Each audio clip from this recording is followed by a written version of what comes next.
My name is Emma. I'm a 33-year-old homemaker.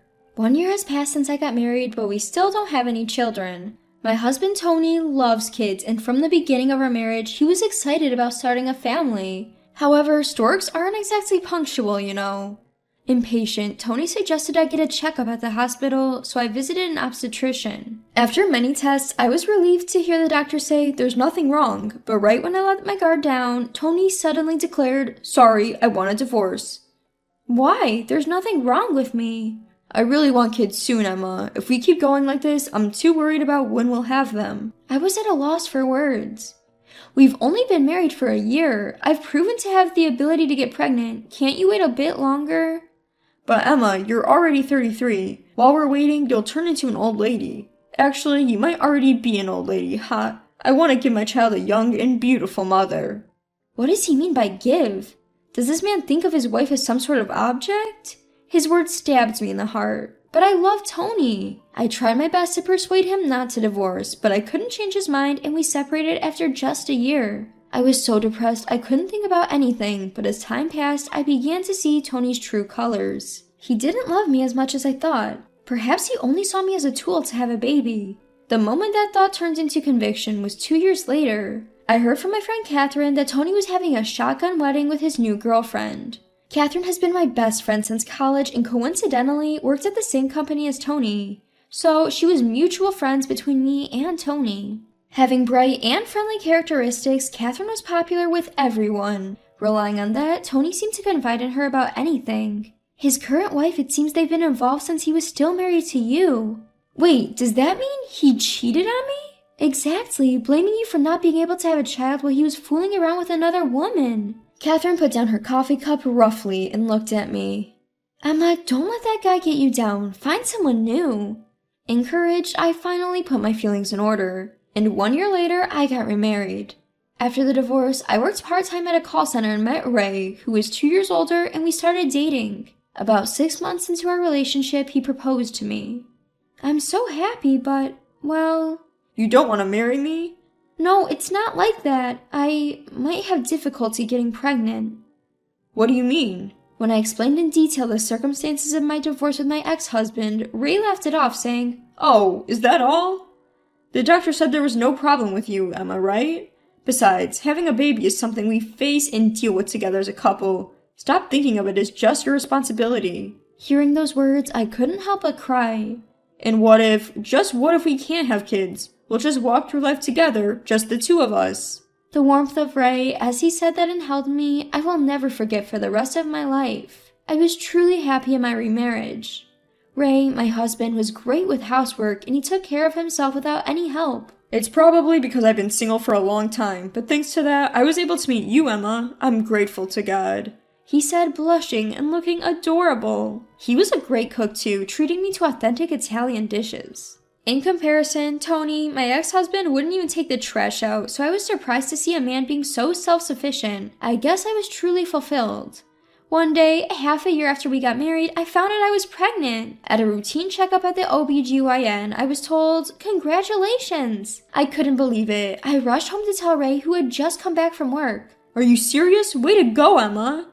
Suddenly, he lifted me up and I was startled. Hey, cut it out, Ray! Sorry, I don't want to startle the baby. He gently put me down and then started to caress my belly. I'm glad you're happy. Of course I am, it's our baby! Looking at Ray, whose eyes were welling up with tears, I felt my own eyes starting to water. It's all thanks to you, Ray. Being with you, I felt so calm and safe. I think that's why I could conceive. You have to take care of yourself, okay? Absolutely no overexertion. Yes, I understand. The next 10 months were like a dream. I barely had any morning sickness, and during my second trimester, Ray and I enjoyed shopping for baby items. Then, one day before my due date, my phone rang. It was a call from Tony, my ex-husband. After some hesitation, I answered the call. Hello? Hey, Emma, it's me. Hi, long time no see. I heard from Catherine. Is it true you're pregnant? Yes, it's true. Why?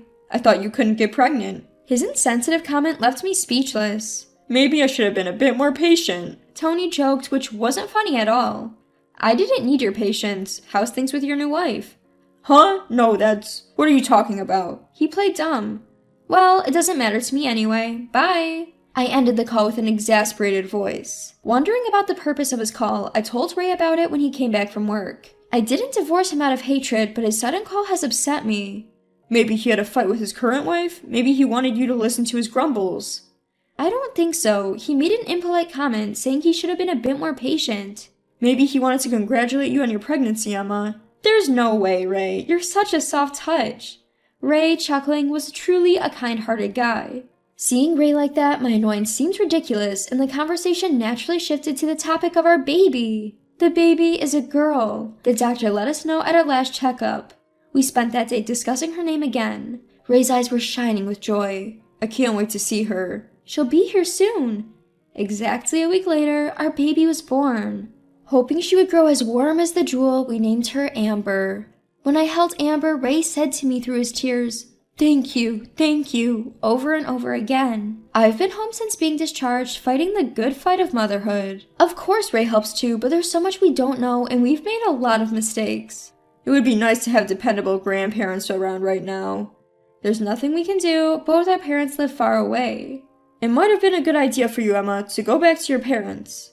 It's okay. No matter how hard it gets, I want to be here with you and Amber. Even though I'm exhausted from many sleepless nights, seeing Amber's face soothes me. 3 months have passed and we've been mixing formula with breast milk. We finally started to sleep a little easier. One day, Catherine came to visit with a baby gift. Wow, so cute! Looking at Amber asleep in her crib, Catherine let out a soft cheer. Congratulations, Emma. Thank you. I'm so glad you could come. I meant to come earlier. I'm sorry. Don't be silly. I know you're busy with work, Catherine. I'm just glad you could make it. I served the cake and coffee Catherine had brought as a gift, and we sat across from each other. We chatted about Amber, and by the time I had brewed a second cup of coffee, Catherine started with, I wasn't sure if I should bring this up, given how happy you are, Emma, but can I talk to you? What's up? Why so serious? Well, it's about Tony. You know he had a kid right away with his new wife, so he thought the fertility issues were because of you. Well, that's probably what he thought. But once he found out you were pregnant, he changed his mind. He started to wonder if it was his body that was the problem. What a thing to bring up now, but I was curious about Tony's health. Tony had a child, didn't he? What's the problem? That idiot! He's been blaming his wife saying, it's not my kid. Whose seed did you plant? Catherine was aghast. What? That's a stretch even for him. I thought he was crazy when he came to me with it. So Tony was genuinely worried? It seems so. But apparently Catherine did comfort him. And guess what he said then? Once a man chaser, always a man chaser. I can't trust anyone. Look who's talking. He's one to talk. It's unbelievable. Both Catherine and I were flabbergasted. His wife was furious. They had a big fight and she went back to her parents' house. Well, of course she did. What should I do? He came to me whining, but I yelled back at him. How should I know? I imagined Tony getting yelled at by Catherine and couldn't help laughing again. Anyway, Tony's place is a real mess, I'm worried about Emma saying something unnecessary. Don't you think it's fine? He doesn't concern me anymore. Well, yes, but he's not himself these days. Looking at the genuinely worried Catherine, I thought this woman is truly kind. I'll block Tony's calls. Sounds good. Also warn him not to contact me. At that moment, I heard the crying of Amber, who had just woken up from her nap. I got up and picked up Amber. Can I hold her too? Catherine stretched out both arms. While the two of us were calming Amber down, Tony completely slipped from my mind. A month passed like this and I was busy with childcare. There was no contact from Tony. However, Tony's wife showed up with her child all of a sudden. She said she got the address from her mother-in-law. She had informed her in-laws about the whereabouts just in case. Tony's wife, who introduced herself as Sophia, was a cute woman in her 20s with large, impressive eyes. Her almost 2-year-old son, John, was the spitting image of Sophia. We sat opposite each other on the sofa. John was completely absorbed in playing with my daughter, who was lying down. I'm sorry for showing up unannounced. I just had to apologize to you, Emma. Sophia began. Apologize? Yes, I was dating Tony without knowing he was already married. I'm really sorry for everything that happened. I was honestly perplexed by her apology. The truth is, an apology now just complicates things. So you came all this way to apologize? No, we've decided to get a divorce. What? With Tony? Yes, it doesn't concern you, Emma, but I really wanted to hear this, so I forced my way in. Sophia began to talk as if a dam had burst. Her story was full of surprises. I was harshly accused of having a child that wasn't his. To prove him wrong, I took a DNA test to establish Tony's paternity. So, hasn't the issue been resolved? It's not that simple. Despite his relentless insults calling me dirty and claiming he only married me because I could have kids, the moment the results came in, he flipped, saying, "Oh, good, good. Now I can be sure about having a second child. Can you believe that?" Sophia's anger was unstoppable. Yes, I may be the other woman, but it was Tony who deceived me. Sophia hit the table hard. Hey, calm down. You're startling the kids. I'm sorry. Looking as if she had come back to herself, Sophia bowed her head. So, you've decided to get a divorce? Yes, he only sees his wife as a tool for producing children. It doesn't matter who he's with. I understand that feeling all too well, because I had felt the same way. If asked whether I hate Sophia sitting in front of me, I might say yes, but at least her child is not to blame. Watching the children play happily, I couldn't help but feel sorry for them. Fortunately, Tony's parents are on my side. They're so disgusted with his stupidity that they banned him from their home. His parents are such nice people. I know, right? How could such a loser be born from such wonderful parents? We ended up laughing as we looked at each other. Tony's moaning about custody, but of course I won't give it up. If he causes more trouble, my in-laws said they'll bring in a lawyer. So, what are you going to do now, Sophia? I'm going back to my hometown to look for a job. Alright, hang in there. Thank you. I thought you, Emma, would understand my feelings, so I came to you. Also, I'm worried that the jerk might pick a fight with you, Emma, so be careful. Any animosity towards Sophia was gone due to our strange bond. We both really picked the wrong guys, didn't we? No way! You, Emma, found a wonderful husband after all! You still have plenty of chances ahead, Sophia. With a broad smile on her face, Sophia left. I might never see her again, but I wish her the best from the bottom of my heart. I heard from Catherine that Tony and Sophia's divorce was official a month later. I've gotten a new smartphone and Tony hasn't contacted me. However, it seems that Tony keeps telling people that I was the cause of his divorce. What a loser. He still says that if Emma had just gotten pregnant quickly, there wouldn't have been any problem. Catherine is raging over the phone. I was so pissed off I gave him a piece of my mind in front of everyone. What did you do? I decided to transfer him to a subsidiary. Catherine is Tony's boss. The competent woman had climbed her way up to being department head in Tony's division.